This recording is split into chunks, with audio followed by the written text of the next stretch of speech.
Petit Get Ready With Me. Snap, il y a une fille qui m'a dit que ça l'intéresserait grave de savoir comment j'en suis venue à porter le voile et que c'est une question je sais qui revient beaucoup. Donc j'espère que ma petite hijab story elle en aidera plus d'une. Faut savoir qu'au moment de ma puberté j'étais pas du tout une fille qui s'habillait de manière modeste, pas du tout. Depuis que j'étais au collège j'avais toujours voulu porter le voile et la phrase que je me disais tout le temps, et je sais que la plupart on se l'a dit toutes, on voilerait après le mariage. En gros une fois que je serais mariée je passerai le cap de me voiler. Faut savoir que j'étais pas mal entourée mais j'avais pas forcément un entourage qui avait cette culture du hijab. Et il y avait une personne dans ma vie, c'était un poison. Alhamdoulilah, cette personne n'avait fait plus partie de ma vie parce qu'elle vraiment m'a fait la misère. Moi que je parlais du voile, elle me disait mais non, tu mettras quand tu seras mariée, plus tard, t'es trop jeune. Que j'étais puberté, j'avais un super groupe d'amis à ce moment-là. Tous les soirs on jouait à la play, je leur en ai parlé.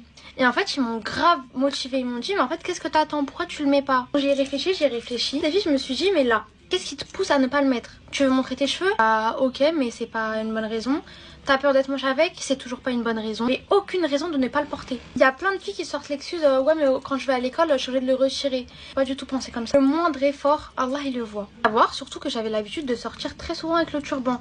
Donc finalement vraiment j'étais habituée au regard des gens, parce qu'il y a plein de gens qui peuvent avoir peur de ça aussi. J'avais pas forcément peur de ce que les gens vont dire. Les filles, wallah, vraiment je l'ai porté du jour au lendemain. Ça a été ma meilleure décision. Plein de filles qui me posent la question surtout, c'est comment t'arrives à cacher ton cou?